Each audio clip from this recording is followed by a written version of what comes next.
در عربستان سعودی چی می‌گذرد؟ آیا محمد بن سلمان ولیعهد عربستان در پی اصلاح بنیادی این جامعه به شدت سنتی است؟ اگر هم واقعا چنین قصدی دارد، آیا می‌تواند؟ موانع سر راهش کدامند و موانع از کجا و به چه شکل ممکن است بروز کند؟ چرا اصلاح جامعه‌اش را در زمانی آغاز کرده که یک پایش در یمن گیر است و پای دیگرش در مقابله با ایران؟ آیا مذاکرات پشت پرده‌اش با اسرائیل سبب نمی شود که اصلاحاتش تحت شعاع مخالفت‌های محتمل افکار عمومی عربستان و جامعه‌های عرب قرار بگیرد؟ برای جواب به این سوالها جمال خشوقجی، روزنامه‌نگار برجسته عربستان سعودی و نزدیک به خاندان آل سعود، مهمان من در این برنامه است. او که خود از طرفداران اصلاحات در عربستان بوده، در حال حاضر در واشنگتن در تبعید است.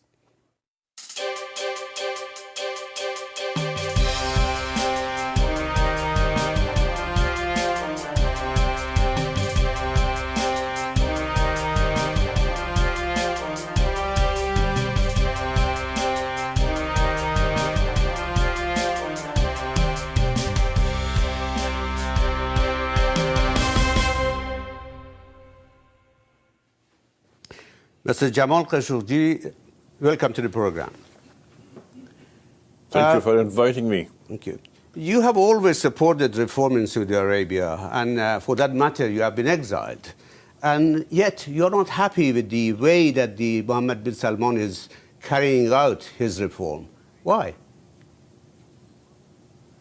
Yes, I have always supported reform. In fact, I called for women driving. I called for unplugging support for radicalism, curb on,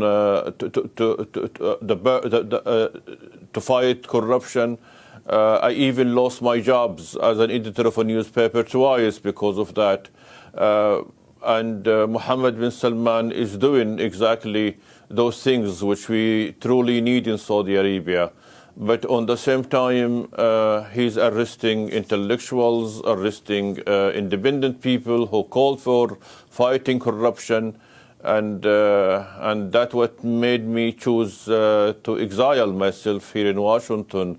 Yes, we do need reform, but we need also consensus. We need also a rule by the people, not one-man rule, so we could be sure that we are doing the right thing.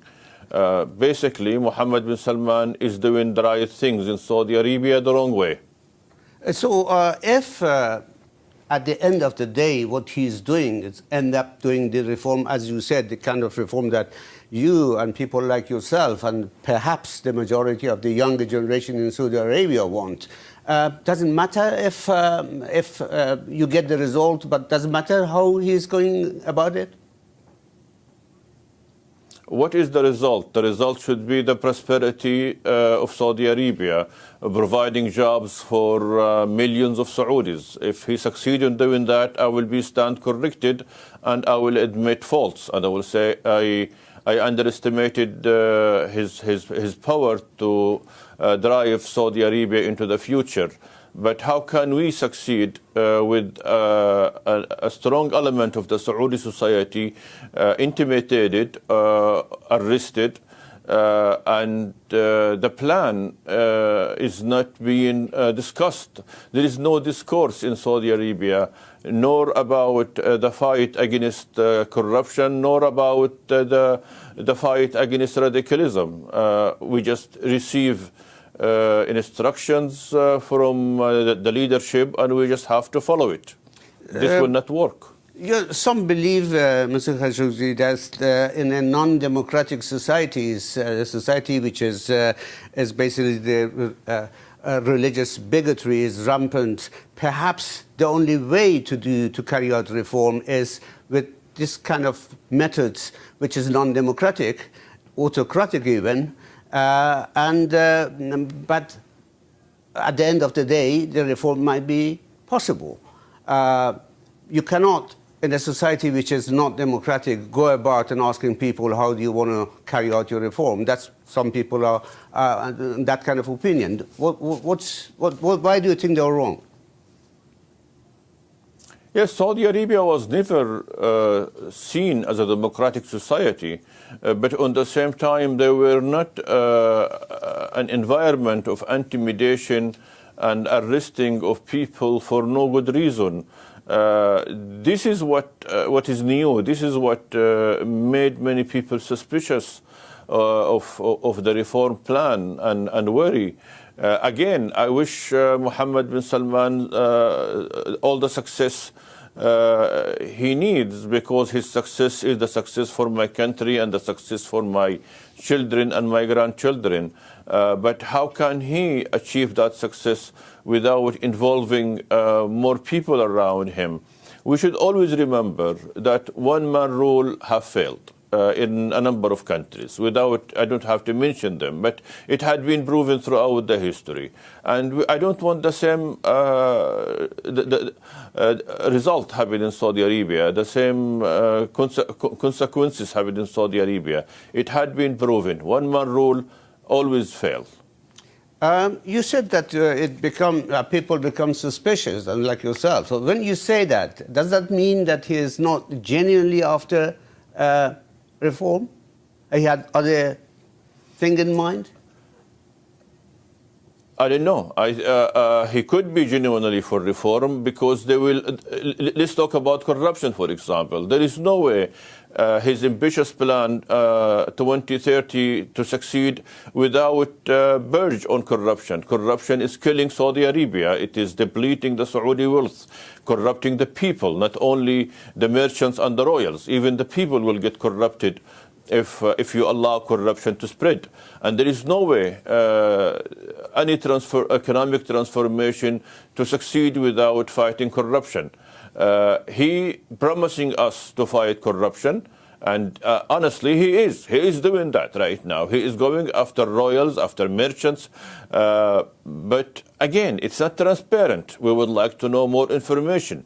We would like to know what kind of deals are happening, and why a number of other royals who are very much involved in corruptions were not called to be investigated. Why a number of business people who are also active in corruption haven't been called. Someone could argue with me and say they will be called later. All right, we will wait. But again, what we are seeing is a campaign for reform that it is being conducted from the top down, from the center to the parameters. And we, the people of Saudi Arabia, have no choice but to watch. Some of us in fear, some of us in celebration. There are many Saudis who are welcoming this and celebrating that. I am here from my vantage point in Washington. I'm monitoring that, and I have the freedom to speak out. And probably I speak on behalf of many Saudis who cannot speak. I'm not against what he's doing, but I just want to be a second opinion. You're right. Okay, let's assume that his reform is genuine and he really wants to change the Saudi Arabian society and modernize it. What would be his main challenges? I think his main challenges should be economics. He needs to provide jobs to the people. This is the biggest problem he should see in Saudi Arabia. We have at least from 3 to 4 million Saudis who are unemployed or employed but who do not have decent jobs. The Saudi economy or the Saudi workforce is very much controlled, and the economy is very much controlled by foreign labor. Foreign labor do not only own the jobs, they also own the businesses, the small and medium business in Saudi Arabia. 70% of the workforce in Saudi Arabia are foreign. This where his fight should be, to free the Saudi labor market from the occupation of foreign labor and the ownership of foreign labor, and bring back the ethics of work to Saudi Arabia. That is his most serious challenge. If there will be, in 4 or 5 years, a demonstration in Saudi Arabia, it will not be over a religious issue, it will not be over a political issue, most probably it will be over economic issue. People without a political agenda who need jobs will come out on the street demanding their rights for a better life. But you say that is not over the religious issues, but how can it be? Because Saudi Arabia is a very conservative society, and the Wahhabism is very rampant, and they obviously they're not going to be in favor of Saudi Arabian society opening up and becoming like a Western country, like freedom for the women and all other things that perhaps the Prince Mohammed bin Salman is after. They obviously they may oppose it. Yeah. I think people in Saudi Arabia probably grow tired of radicalism. The Wahhabism that was forced on the people of Saudi Arabia made them have second thoughts about religion and the rule of religion altogether. They are good Muslims, they want to be good Muslims, but they don't want to be radical Muslims who follow a very narrow-minded path. Religion is a choice, whether we are talking about Saudi Arabia or Iran or in Turkey. I think when you have the choice, you could become more religious. And it had been proven that a year ago, the religious police was kind of disarmed totally in Saudi Arabia, and the people did not care. In fact, the people celebrated the disappearance of the mutawwi'in, as we call them. So we should not really put so much weight on religious sentiments or the radical sentiments, whether Wahhabism or not. Saudi Arabia will always be a Muslim country, and people in Saudi Arabia will always be how religious, but people will not stand or get angry because of the disappearance of the mutawwi'in or the religious police.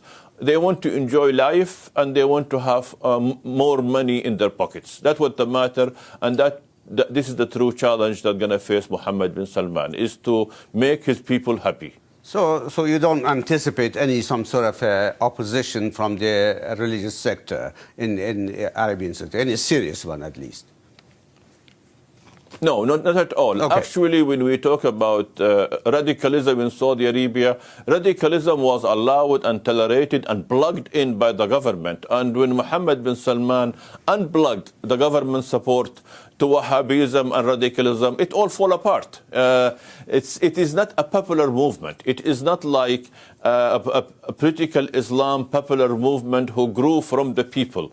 It is government-sponsored movement. So when the government unplug it, it fall apart. Okay, so there are those who believe that the Mohammed bin Sultan is not really after a genuine reform in Saudi Arabia, and because his reform is pick and choose. There are here and there are very, very light kind of reforms, like, for example, women being able to drive, or go to these sports stadiums and that kind of thing. But the main purpose is to please his Western allies, as particularly the Americans, in order to support him in his other ambitions in the region, especially confronting the Iran. No, I totally disagree with that. Any wise man in Saudi Arabia knows those issues need to be dealt with and finished in Saudi Arabia. And we should give him the credit for reform, a genuine reform. He, as a young man, he grew up in a rigid Saudi Arabia, and I'm sure he did not like the way his country is. And so we should give him the benefit of the doubt. That true reform are needed. And to me, as a citizen of Saudi Arabia, I am willing to support those reforms, because he is removing those unnecessarily packages we had with us, like the woman driving issue, like the cinemas, like the theater and the music.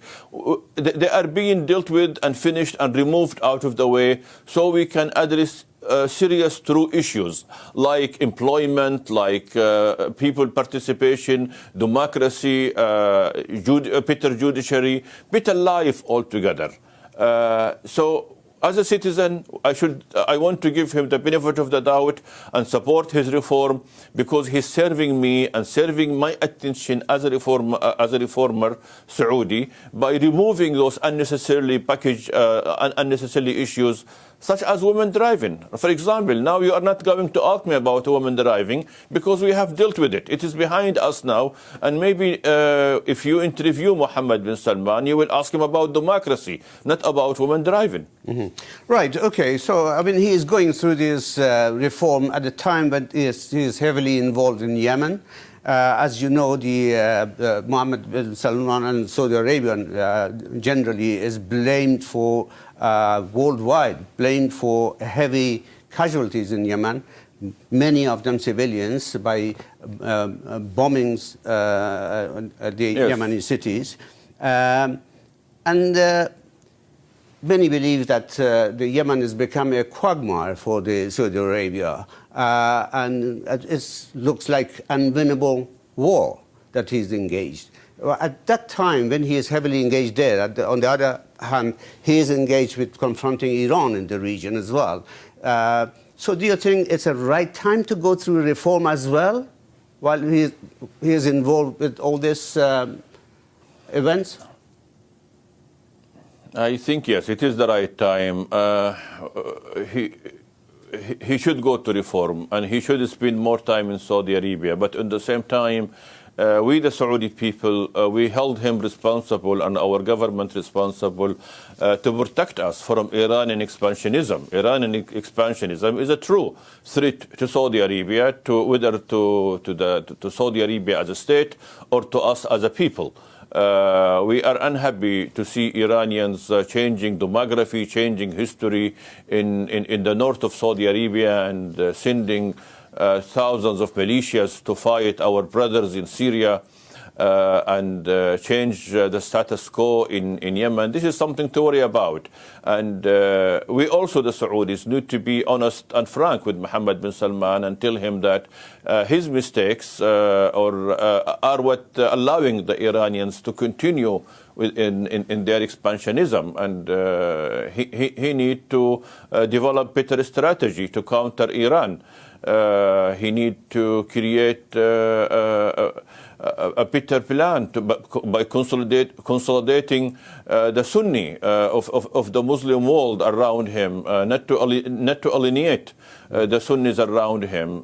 He is forcing Saudi Arabia into a confrontation with the Gulf state, like the small state of Qatar, with political Islam, which is a fighting force that could counter the Iranians' expansionism, with Turkey, which is another natural ally to Saudi Arabia. So he needs to develop a better strategy to counter the Iranians. No, but the Iranian could say exactly the same thing against Saudi Arabia for the expansionism, for the involvement in Yemen, for involvement in Lebanon. I mean, what happened with Mr. Hariri, it was a big example of how to what extent Saudi Arabia is actually interfering in the internal affairs of Lebanon. If Iranians supporting Hezbollah, then we have Rafiq Hariri and the way that Saudi Arabia is treating them. These are the kind of argument that the Iranians would put forward. Yes.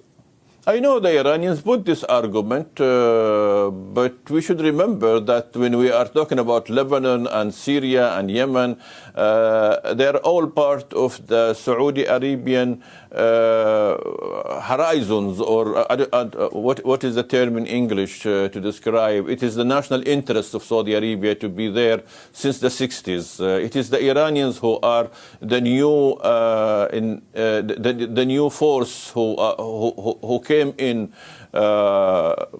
to those areas. And Saudi Arabia doesn't have an expansionist policy there. Actually, Saudi Arabia don't have a strategic policy. It is on the defensive. The Iranians are on the attack. We are on the defensive. So Saudi Arabia should not be compared to Iran. And I wish we had a strategic plan as the Iranians do, but unfortunately we don't. Yeah. But mind you, I mean, Iranians have always argued that they were invited by the Syrian government, the legitimate Syrian government, to get involved in the Syrian situation.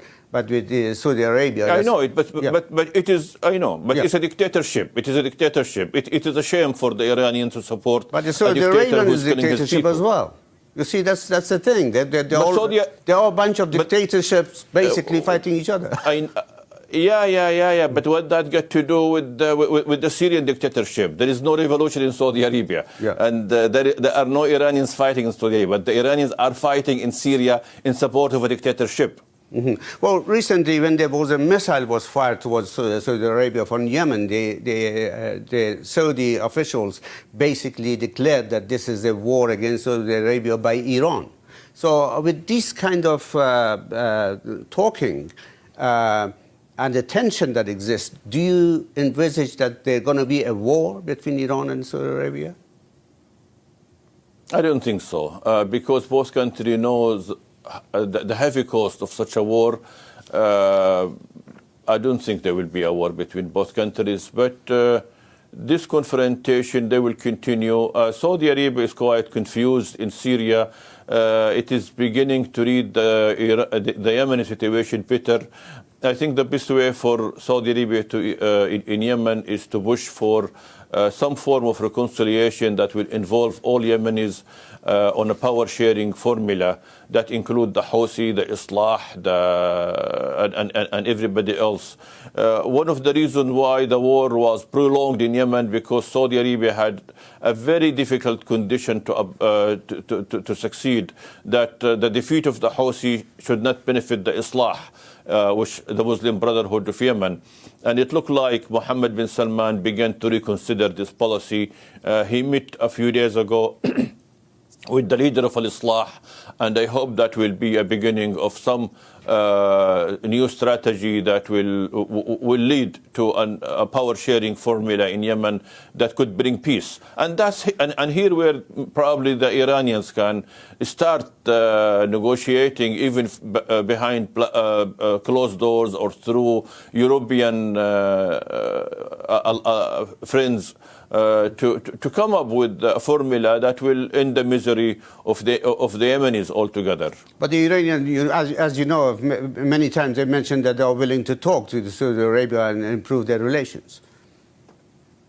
Of course, the Iranians always say that, but at the same time, they want to continue their infringement, their involvement, their militias, their killing in Syria and in Yemen. The Iranians are good at that.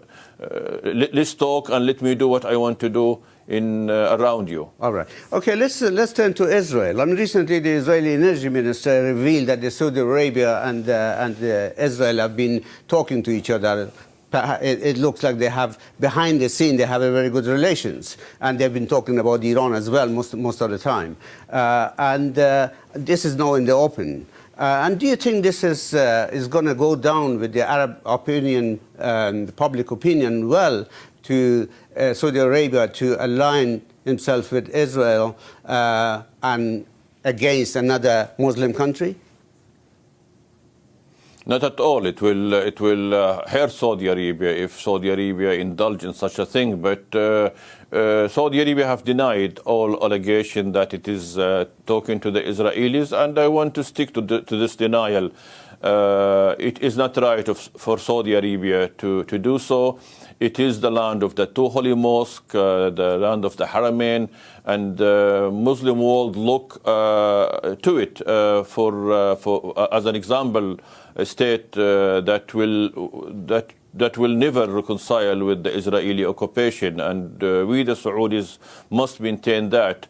And probably if there were such talks in the past, I think they were all overblown by the Trump decision. So whoever thought that we in Saudi Arabia or the leadership in Saudi Arabia can be able to enforce some kind of a grand deal on the Palestinians, he should think twice, because the Palestinian people are the one who will decide and they will have the final say. So my advice to my government is totally to pull out and go back to the Saudi principle of that was laid down by King Abdullah in 2001. No reconciliation, normalization with Israel until the Israeli withdraw from 1967 border. Yeah. That is the best for Saudi Arabia. And the other thing I would, that if we, the Saudi, think that Donald Trump and Jared Kushner can deliver to us any deal, we are wrong. They cannot. Basically, they cannot. And it had been proven. Mr. Khashoggi, it seemed that the Saudi leader, especially the Mohammed bin Salman, is very much, his opinion is completely different. He thinks that they actually, by siding with the Israelis, they can bring the kind of peace that is favored probably as recently it was suggested, the kind of proposal that Saudi Arabia put forward, which is favored Israel rather than the Palestinians. And recently, in last week, basically, when there was a summit meeting by the Islamic countries, many of the prominent Islamic countries, they send their leaders there, except the Saudi Arabia, who send the advisor to the foreign ministry. It seems that they are not taking it very seriously. People can interpret that this is not siding with the Palestinians, but with the Israelis. That was very unfortunate of Saudi Arabia not to send a higher delegation. We should remember that the OIC was started as a call by King Faisal. So it was very unfortunate.